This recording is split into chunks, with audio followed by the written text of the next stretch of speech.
सभी किसान भाइयों को नमस्कार साथियों। इस समय मैं चौधरी चरण सिंह कृषि विश्वविद्यालय हिसार में हूं और आप पहचानते हैं मेरे साथ हैं इस विश्वविद्यालय के माननीय कुलपति डॉक्टर बी.आर. कंबोज जी। आज मैं यहाँ मेला देखने आया हूँ। 17 मार्च है आज और आइए चर्चा करते हैं। मैं मेले की साथ साथ वीडियो चलाता जाऊंगा। पूछते हैं कि मेले का मुख्य ध्येय क्या है और कैसे किसानों को होगा लाभ। डॉक्टर साहब, आपका बहुत बहुत स्वागत है। आप किसानों को बताएं जो मेला नहीं देखने आ रहे हैं, किसी कारण से दूर हैं और हमारे वो सब्सक्राइबर्स हैं, कि आपके विश्वविद्यालय में ये 2 मेले हर साल लगते हैं और ये खरीफ मेला है, तो इसकी क्या मुख्य विशेषताएं होंगी?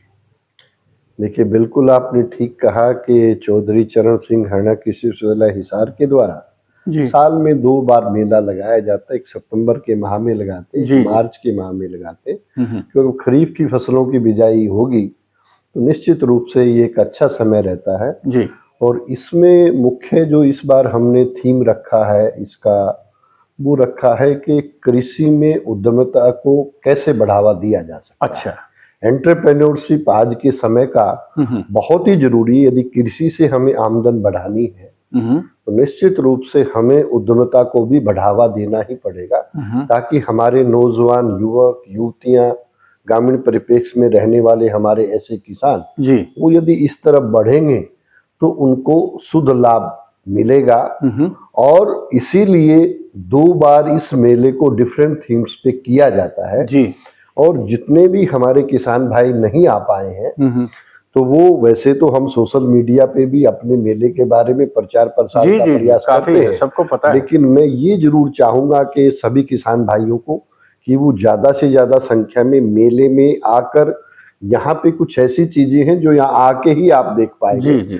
जैसे कि हम फार्म का भ्रमण कराते हैं, जो रबी की फसलें खेतों पे खड़ी हैं जी, वो सभी किस्में, चाहे वो सरसों की है, गेहूं की है, दाल वाली फसलें हैं, चना है, ये सारी, साथ में औषधीय पौधे हैं, बागवानी के पौधे हैं, सब्जियों की काश्त है, जो हमारी कृषि मशीनरी है उसको कैसे बढ़ावा दे सकते हैं, या विश्वविद्यालय के द्वारा जो भी नए शोध से किस्में निकली हैं उन सबका फार्म पर भ्रमण कराया जाता है, ताकि किसान भाई इस बार देख सके, वो अगली बार रबी के मेले में सितंबर माह में आए तो वो उस किस्म का बीज जो उसने पसंद किया है जी, आज इस मेले में वो ले पाएगा। उसने अपनी आंखों से उसको देखा है और आप जानते हैं कि देख के ही विश्वास जी। वीडियो से मेला देखना कुछ और बात है। आप मेलों में जरूर जाया करें, इस वीडियो को शेयर भी करें और चैनल सब्सक्राइब करें। किसान भाइयों, डॉक्टर साहब ने बोला कि जो रबी फसलें हैं उनके डेमोन्स्ट्रेशन प्लॉट, प्रदर्शनी प्लॉट हैं, उनको आप खड़ी फसलों को जब देखते हैं तो आपको यकीन हो जाता है कि कौन सी अच्छी है आपके एरिया के लिए और आने वाले समय में आप यहाँ से बीज ले सकते हैं। डॉक्टर साहब, आज कौन कौन से बीज यहाँ से बिकेंगे? धान के हैं, मूंग के हैं, कुछ ऐसा है? इस समय पे जो भी खरीफ में लगने वाली फसलें, चाहे ग्वार है, चाहे मूंग है, चाहे आपका धान है, कपास है, अच्छा, सभी ज्वार है, अच्छा, यानी कि चाहे हमारी चारे वाली फसलें हैं, चाहे हमारी अनाज वाली फसलें हैं, औषधीय पौधे हैं जी, फलदार पौधे हैं, अच्छा, सबका यहाँ पे प्लांटिंग मटेरियल भी और बीज भी उपलब्ध करवाया जाता है। Very good. और इसीलिए आपने देखा होगा कि 5 राज्यों के किसान जी इस मेले मैंने देखा काफी लोग आए हुए हैं और वो इस चीज को देखते हैं जी। दूसरी जो सबसे बड़ी बात कि आपने कहा कि हम फसल प्रतियोगिता भी करते हैं। अब जो किसान भाई अपना अच्छा नमूना यहाँ पे लेकर आता है जी, तो उसको इनाम भी देते जी। तो जो किसान भाई नहीं आ पाए हैं उनको इससे वंचित रहना पड़ता है। इसीलिए हम कहते हैं कि किसान भाई आए और मेले में आके यहाँ पे अपनी उपस्थिति भी दर्ज कराएं और मेले में चाहे वो मिट्टी पानी के नमूनों की जांच हो, चाहे वो विभिन्न तकनीकियों की प्रदर्शनी की बात हो, नए इम्प्लीमेंट्स की बात हो और फार्म भ्रमण की बात हो जी, ये सब वो आके यहाँ पे देख पाते हैं और इस मेले का फायदा उठा पाते हैं।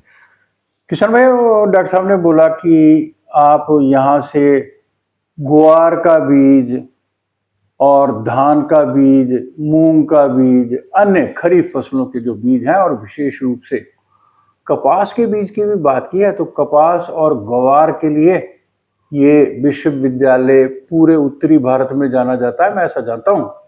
इनकी हाल ही में मूंग की बहुत अच्छी किस्में निकली हैं, आप उनको जरूर लगा के देखें। ये ग्रीष्मकालीन मूंग है। अच्छी खेती करने वाले चयनित किसानों को इस मेला में सम्मानित भी किया गया और साथ ही बहुत ही अच्छा सांस्कृतिक कार्यक्रम भी डॉक्टर साहब, आप किसानों को कुछ कहना चाहेंगे उद्यमशीलता के बारे में? मैं यही कहना चाहूंगा कि आज हमारे कृषि विश्वविद्यालय के द्वारा जी हमने एग्री बिजनेस इंक्यूबेशन सेंटर की स्थापना की है, जी, जिसमें भारत सरकार के द्वारा 5 लाख से 25 लाख रुपए तक का अनुदान किसान भाइयों को दिया जाता है। अच्छा। इसलिए जो भी किसान भाई अपने बिजनेस को बढ़ावा देना चाहते हैं या किसी नए आइडिया को बिजनेस के रूप में करना चाहते हैं, तो वो इस दिशा में अवश्य बढ़े। अच्छा। ताकि आमदन बढ़ने के लिए आवश्यक है कि उनको एक सहायक व्यवसाय करना ही पड़ेगा खेती के साथ साथ। तो यदि प्रोसेसिंग में जाएंगे तो उससे हमारे अनाज की, हमारी विभिन्न फसलों की कीमत में इजाफा होगा और उससे जो है हमारे किसान भाइयों की शुद्ध आमदन भी बढ़ेगी। और जब हमारे नौजवान पीढ़ी उद्यमिता की तरफ जाएगी तो वहां से हर हाथ को जब काम होगा, तो माननीय प्रधानमंत्री जी का जो सपना है कि हमें 2047 तक विकसित भारत का निर्माण करना है, वो जरूर सत्यापित होगा। और हमारे माननीय मुख्यमंत्री जी नायब सिंह सैनी जी, हमारे कृषि मंत्री जी, वो भी इस चीज को लेकर समय समय पे चर्चा करते हुए किसानों के लिए नई नई जो स्कीम्स है वो लगाने के लिए प्रयासरत है। और विश्वविद्यालय को भी इसी प्रकार से एबिक सेंटर को और गति देने के लिए हमने इस बार का विषय उद्यमिता को बढ़ावा देने के लिए ये मेला रखा किस प्रकार से काम कर सकते हैं, इस पर भाषण भी होंगे, लोग पूरा बद सेशन भी होगा। ओके। प्रश्नोत्तरी सभा रहेगी जहां पे किसान भाई अपने सवाल पूछ सकते हैं और वैज्ञानिक जवाब देंगे। उद्यमिता से मतलब भी, और जो खरीफ की फसलें उनसे संबंधित भी कोई भी सवाल होगा उसका जवाब यहाँ आप लोगों की अच्छी तरक्की के लिए करीबन 300 वैरायटीज किसानों के लिए हमने यहाँ से पैदा की है। और आप देखोगे कि पीछे जो जब हरियाणा अलग हुआ उस टाइम हमारे हरियाणा की रूपरेखा क्या थी, आज रूपरेखा क्या है, तो ये सारा श्रेय हमारे आदरणीय कुलपति महोदय और जो पहले के लोग हैं उनको सबको जाता है। बहुत बहुत धन्यवाद डॉक्टर साहब। किसान भाइयों, मैं आपकी ओर से और अपनी ओर से माननीय कुलपति डॉक्टर BR कंबोज जी का बहुत बहुत धन्यवाद करता हूं कि मेला में अत्यधिक व्यस्त होते हुए भी उन्होंने हमको समय दिया है। तो आप इस विश्वविद्यालय के साथ संपर्क में रहें। सबको ढेर सारी शुभकामनाएं। नमस्कार। सभी को नमस्कार।